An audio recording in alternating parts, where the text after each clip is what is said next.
Every year, millions of people from all over the world gather around the shrine of the third Shia Imam. The number of the participants last year was over 20 million people.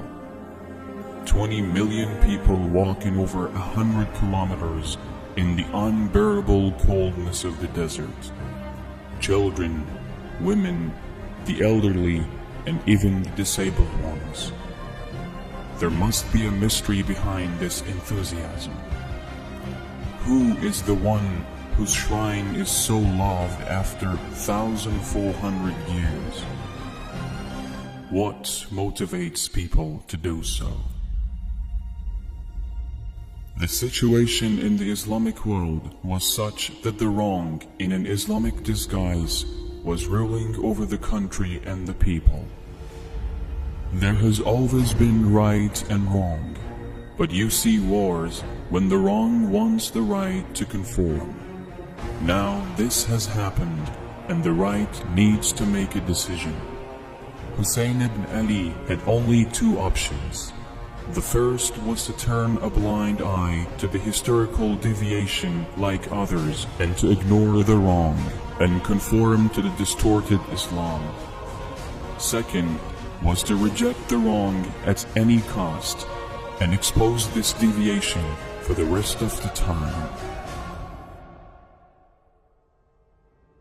Hussain ibn Ali went for the second option.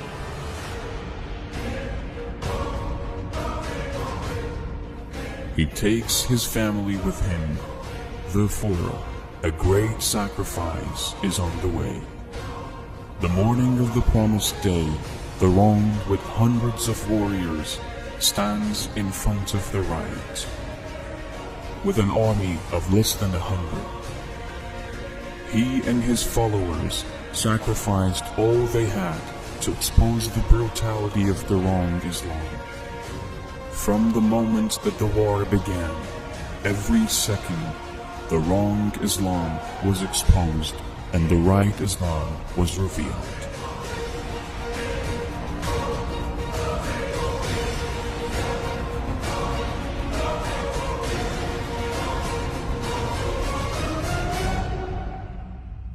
They blocked the water on Hussein and his children. When he asked for water for his 6-month-old infant, they responded with a sharp arrow. He asked them for a prayer's break. They attacked his warriors while praying. The water-bearer of his army was thirsty until the last moment. He sent his own son before others for fighting. His companions and fighters were killed one by one, until Hussein was left alone. His oppressed voice has echoed throughout history when he called, "Is there anyone to help me?" And now it was the time to sacrifice himself for the sake of freedom from oppression. After him, calamities did not stop. They burned the tents and imprisoned the survivors.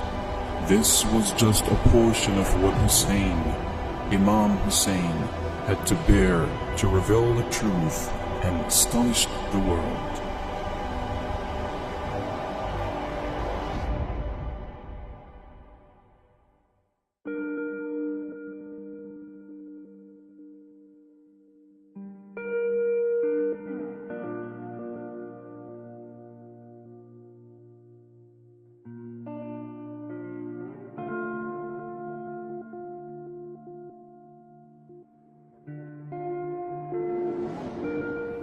That is why every year a lot of people walk the long distance to Karbala with their children to mourn the 40th day of his martyrdom.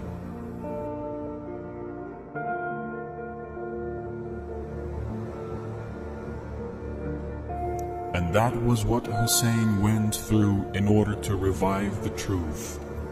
Had this not happened, history would have lost the last path to salvation. One may wonder why non-Muslims joined the 20 million man march for paying tribute to the reviver of the true Islam.